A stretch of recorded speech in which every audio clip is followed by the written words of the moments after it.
from your news leader. This is WTAJ News at 11. Tonight, Central PA's in cleanup mode. Severe storms sweep across our area. Lightning, quarter-sized hail, and funnel clouds like this one descending from the sky. WTAJ live out in front of it. Now, WTAJ's live team coverage continues, taking you inside the damage caused by those storms and previewing what weather's still headed our way. That all starts right now. Well, earlier, WTAJ was on live for about 2 hours straight as we were telling residents about a tornado touching down in our region. Now, flash flooding continues in Clearfield County. Good evening. I'm John Clay. And I'm Amanda Kenny. Now, even though it looks like the worst of it is over, it's not all quite over yet. So we're going to get right to Chief Meteorologist Joe Murgo for a look at what's happening. Hi, Joe. Hi there. Well, let's go ahead and back up and first take a look. Earlier today, we had some scattered showers. Then this afternoon, we had these strong thunderstorms erupt ahead of a cold front. And this is when we started to get the tornado warnings. There's one storm that a tornado warning. That's the one that actually near Brookville. There was a report of the tornado on the ground, and then there was another tornado warning there up in extreme northeastern Jefferson County. And look at the blue. That's where some hail was around. And we also had some severe weather, a severe thunderstorm that moved on through parts of Blair County in the evening hours. Now, most of that has moved out. Not all of it. We still have some downpours, and even after the rainfall, you still have some flooding. Take a look at the storm reports. Everywhere you see these things, that's where some reports have already come on in. Yes, we do have some flooding. Yeah, there's a flash flood there at Treasure Lake, and I heard a vehicle got stuck crossing a roadway. So please, if you ever see a roadway, turn around, don't drown. Up in Elk County, we did get tree damage. In Johnsonburg, there was a fair amount of damage all over the place, some flooding also in the Phillipsburg area and Clearfield, and our Doppler is still showing some downpours, especially across parts of Cambria and Blair counties. Look at this. Hollidaysburg, Duncansville, over to Roaring Spring and Martinsburg, getting a downpour at this hour. Also in Bedford County, from north of Bedford over toward Woodbury Township and then over to Broad Tap and right to the Huntington County line, we still have some heavier downpours. Our future track does show, or our satellite radar shows, this is all with a front that's moving through, and that will come to an end later on tonight. So the showers and thunderstorms will come to an end. We'll have areas of fog quite dense in the middle of the night. Low temperatures will be in the 50s to the lower to middle 60s. When you head out the door tomorrow morning, it's going to be calmer. We'll have clouds, some areas of fog, and temperatures will be in the 60s, and a lot calmer day tomorrow afternoon especially. We'll talk more about that with your 7-day forecast in a few minutes.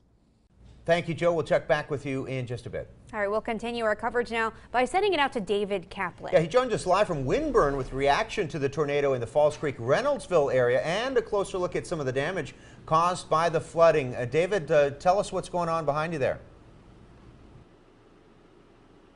Well, John, here in Winburn in the Clearfield County, this backyard behind me is flooded. You can see the water just covering the ground everywhere here. Now, that's here in Clearfield County. In the Falls Creek area, there was a tornado in that area this afternoon. Now, Daniel Waskovich from Reynoldsville tells us he's never seen a tornado, and the one near Falls Creek this afternoon was very fast. You can see the video Daniel captured right here of the tornado near Falls Creek. One resident and assistant fire chief for the Falls Creek area tells us he rushed to get home and called his wife, telling her to get in the basement immediately. You could see a tornado in the sky over towards Sykesville area. Over in Clearfield County, Harold David, fire chief for the Winburn Fire Department, says the rain hit them hard around 8 o'clock. You could see a tornado in the sky over towards Sykesville area.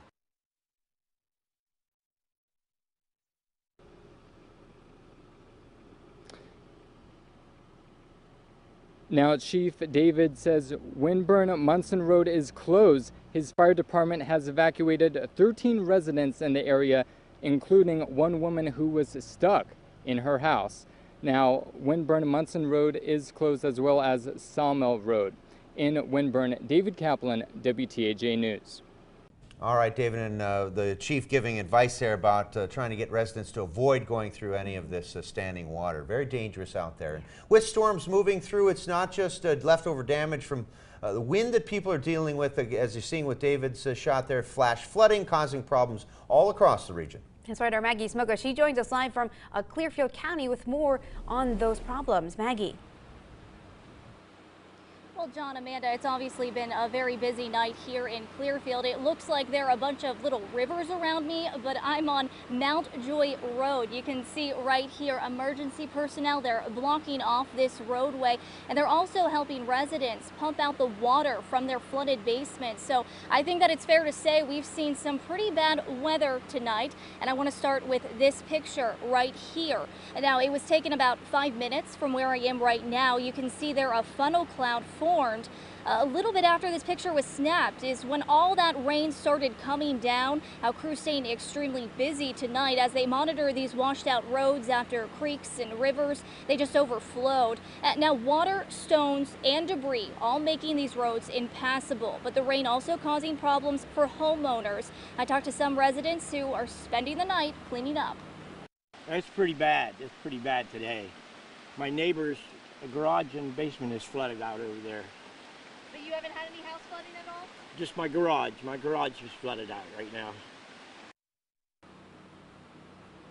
Now, I did just talk to emergency crews just moments ago. I asked them how long they think that they're going to be out tonight. They really couldn't give me any type of timeline. They just said that once these waters recede is when they'll be cleared to go home. And we are seeing them start to recede a little bit, but obviously, as always, if you see a flooded roadway, make sure that you turn around. We're live tonight in Clearfield. I'm Maggie Smolka, WTAJ News. Back to you.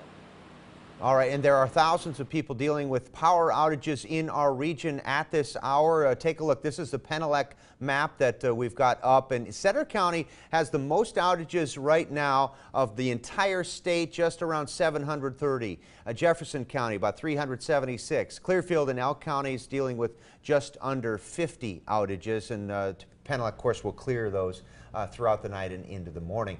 In Clearfield, heavy storms popping up frequently, but then stopping suddenly. Arvin Hinckley reports on the fast-changing weather along Interstate 80 in Clearfield County. It was a day of unpredictable storms here at the Penfield exit off of Interstate 80 near Route 153 here in Clearfield County, as the rain at some moments fell very heavy, with the hail impacting many windshields, and other moments it just seemed to stop and cease out of nowhere. Now everything has subsided here at the moment, and everything is calm for now. Reporting from Clearfield County, Evan Hinckley, WTAJ News.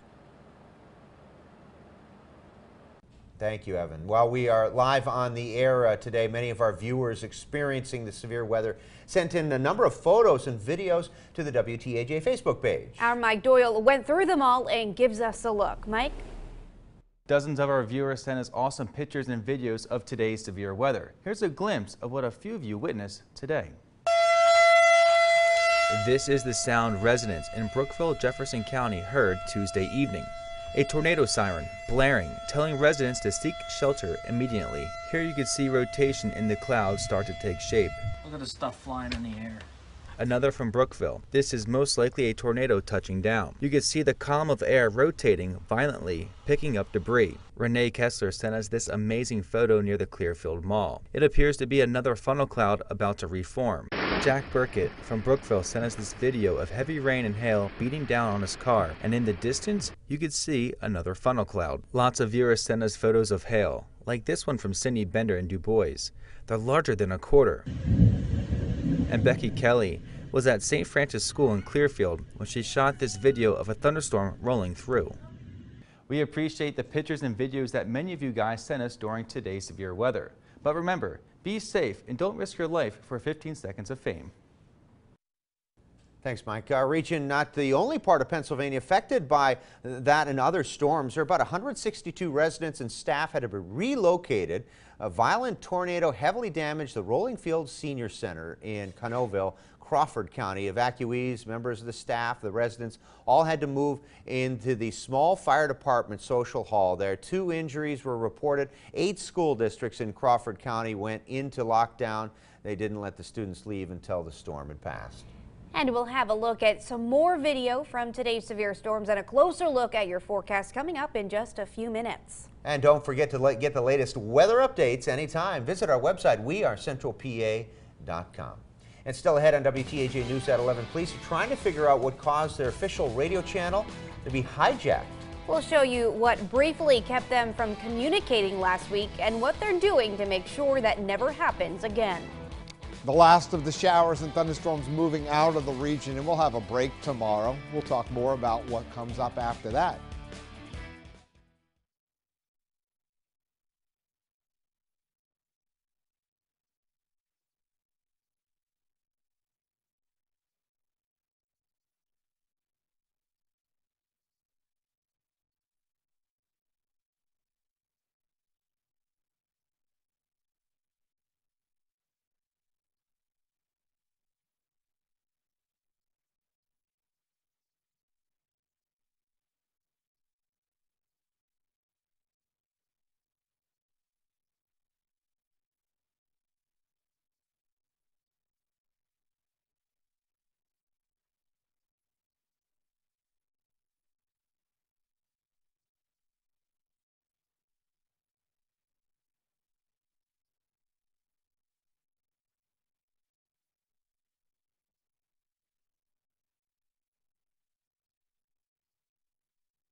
Live from your news leader, John Clay, Amanda Kenny, and weather with Chief Meteorologist Joe Murgo. WTAJ News at 11 continues. Police in Clearfield County hearing an unexpected interference on their radios. Allison Gens tells us about this story, only found on WTAJ's WeAreCentralPA.com. That sound is dog barking coming over the police radio in Clearfield and Lawrence Township. Initially, the first thought was that it was someone, an isolated incident, somebody held their mic down inadvertently. But when the barking continued for over 2 weeks, it became an issue for police and the 911 center. We wouldn't be able to hear them and we wouldn't be able to send them help if they needed it. Now they're trying to track down the source of the barking. It's a story you can only find on WeAreCentralPA.com. Several bridges across the region will be getting repairs thanks to grants awarded under the Multimodal Transportation Fund. $230,000 will go towards replacing the existing reinforced concrete slab bridge on Belden Road in Bedford Township. More than $1 million will be split between 3 bridges in Center County, including Lower Colville Road in Spring Township, Front Street Bridge in Curtin Township, and Fox Gap Road Bridge in Miles Township. The Arvona Borough in Clearfield County is getting more than $1 million to replace the Hopkins Street Bridge. Well, Scott Wagner, the Republican candidate for governor right now, is calling for more debates before Election Day. Last night, the only scheduled debate between Wagner and Governor Tom Wolf. Both the candidates talked about the state of politics in Pennsylvania and agreed that they have become too negative. They also discussed topics about they having serious disagreements about the death penalty, the redrawn state congressional map, and education funding. Both candidates ended their time on stage with very different approaches. My vision is really simple. It is that if you start from where I started 3 years and 8 months ago, we actually have put money into the rainy day fund for the first time in over a decade. I pledge to the people of Pennsylvania, if you elect me as the next governor, I will get more done in the first 6 months than you've seen in the last 12 years. If I don't do anything in 4 years, I pledge to you that I will change my name to Tom Wolf. And you can find much more on what the candidates had to say during the debate by heading over to our website, wearecentralpa.com. Scroll over to the news tab and click on your local election headquarters. And don't forget, Election Day is November 6th. The deadline to register is just 1 week from today. Now, you can register online, by mail, or in person at the voter registration offices and other locations. Still have some showers and thunderstorms around now, but a calmer day tomorrow, all day long. We'll talk about that coming up.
Now, your Weather Authority forecast with Chief Meteorologist Joe Murgo. And there we go. Yes, that is actually an image, a video of a funnel cloud that most likely, look at it develop down, reach down to the ground there in Jefferson County. Let's go ahead and take a look at our radar, our satellite and radar, and there we go, 445, some strong thunderstorms across Elk and Cameron counties, and heavy thunderstorms with tornado warnings. At this point in time, we had a couple of tornado warnings, one for this storm in Clearfield County. We had a heavy storm with hail moving into Center County, and then another tornado warning that was heading for a storm heading toward the Treasure Lake area. And now, well, most of that action is moving on out. We did have one more severe thunderstorm warning in Blair County earlier. Now we still have some pockets of heavier rainfall around on our Doppler radar. All the tornado watches, all the tornado warnings are gone, and most of the flood advisories are now going away. But we do have some heavier rainfall now. Southern Clearfield County, south of Houtzdale, not too far away from Arvona, and that'll move over the ridge over toward northern Blair County, and then we also have a pocket of heavier rainfall as you're heading up over the mountain from Hollidaysburg over to Gallitzin, where the rain's coming down pretty hard. Another downpour that is heading over the ridge from Martinsburg, and still have some pockets of heavier rainfall in Bedford County. And this is an amazing amount of lightning that was around, considering we're in the month of October. This was our biggest severe weather event by warnings that I can remember, with tornado warnings. And it wasn't even the height of tornado season, so it was an impressive day. 61 degrees right now in St. Mary's and Emporium, 64 in Clearfield, 68 in Altoona, Huntington at 67. There's a lot of cool air up to the north. There's a lot of warm air to the south. You get a front that mixes those two, and yes, you can get some severe weather. And the actual center of low pressure that pushed the front southward is right there, moving out of the picture, and that front will slip through, but there's not a lot of cooler air behind it initially. So we're not going to see a big change in our air mass, but we will see these showers and thunderstorms push to our south through the overnight hours. Weather watchers reporting in still some rainfall for Geo and Phillipsburg, Sioux and Hollandtown, 66 degrees, 1.5 inches of rain for Amy and Bruce and Howard, and I know the lake there is still at a high level, 66 degrees for Roy and Wood. Later on tonight, we're going to have areas of fog, pretty dense in the middle of the night, low temperatures in the 50s to the 60s farther to the south and east. The front clears the area for tomorrow. We'll have times of clouds and sunshine. Should be rain-free during the day for tomorrow. Tomorrow night, we'll have some pockets of fog around. Then Thursday, here comes another front. Timing kind of like today. And yes, that could spark off some strong showers and thunderstorms Thursday afternoon into Thursday evening. So we may have another round of thunderstorms here toward the end of the week. But overall, it's a drier pattern than we had in September. Of course, it was the wettest September or close to on record. High temperatures today in the 70s. Tomorrow in the 70s to near the 80-degree mark. And we take a look at your 7-day forecast, in the 60s for a low tomorrow night. Scattered showers and thunderstorms move in Thursday afternoon. Probably a break Friday. I can't rule out a shower over the weekend, but it looks mostly dry and warm for this time of the year with high temperatures in the 70s. Can the Steelers get the W at Heinz Field? Mike Tomlin hopes so. You'll hear from him and more coming up next in sports.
1 win, 2 losses, and a tie. Okay, I'm sure you're tired of hearing about the Steelers' record, but fans know that this team can do better, and Mike Tomlin knows it too. I was in Pittsburgh earlier today and caught up with Mike Tomlin at his press conference for Black and Gold Nation. Like I've said repeatedly, it's the best approach for us to stay focused on the guys that are here and working. Putting all his attention towards Week 5, Mike Tomlin is eager to get that first win at home against the Falcons. A lot of talented people. Let's start on the offensive side of the ball appropriately. Matt Ryan, we've seen him before, man, he's really talented. Panic now setting into Steelers Nation. Tomlin recognizes the connection between Ben Roethlisberger and Antonio Brown needs some tuning up. But I've seen that tandem a lot over the years. They'll smooth it out. They'll find the rhythm. Usually over the course of the journey, the cream rises and they'll show what they're capable of. They've done it for a long time. With Le'Veon Bell announcing his return date during the bye week, Mike Tomlin says he still hasn't talked to Le'Veon and has no update. And cross that bridge when we come to it. Nothing's changed from my perspective in that regard. And despite an underwhelming performance from James Conner this season, Tomlin likes what he sees. I like what James has given us, particularly in the passing game. He's been really consistent in that area. You know, we just focused on the Atlanta Falcons. I think if you do that, you generally are okay. You focus on what's in front of you. Reporting in Pittsburgh for Black and Gold Nation, I'm Rosie Langello. All right, moving on to Penn State football. We've heard from James Franklin on what his team needs to do to become an elite team. So now that we're in the bye week, what about the players? What do they think they need to do after their loss against Ohio State? Being on time to meetings, don't take any of that for granted. Going hard every single play, finishing practice, finishing every rep. Just the little things that you might not see, but that no one sees, but you just got to clean it up. We got to watch the film, and you know, we have a bye week coming up, so we'll get a lot of good film and a lot of, you know, heavy critique in ourselves and what we could have done better. But you know, we got to bounce back because there's still a lot of season left to play. The Lions kick off against Michigan State October 13th at 3:30 p.m. That's your check on sports. We'll be right back.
WTAJ News continues. Ooh, long day, huh? Yes. Yes. Yeah. So heavy-duty weather for a lot of our region. Yeah, and at least we still have some downpours, and there's going to be some flooded roadways and dense fog through the early morning hours, so be careful if you have to leave very early in the morning. I think it's better in the morning hours. And let's go ahead and take a look at your 10-day future track. A slate of red still coming our way. And as we head into Thursday, that 80 degrees, warm, humid, another front slips through. The situation a little bit different than this time around. Instead of these cells that will, with wind shear that could spin, we may have straight line winds in more spots. So we'll have to keep an eye on that. This is just an amazing weather pattern. We had our warmest August on record, our warmest September on record, not because of the high temperatures, because of the muggy nights. Yeah. So, yeah. Wow. Well, good job today, Joe. Thanks. Yeah, I'm going to bed. Whole weather thing. Yeah, get some rest. Thanks so much for watching. Yeah, stay up to date. Check out our Facebook page. We'll see you back here tomorrow night.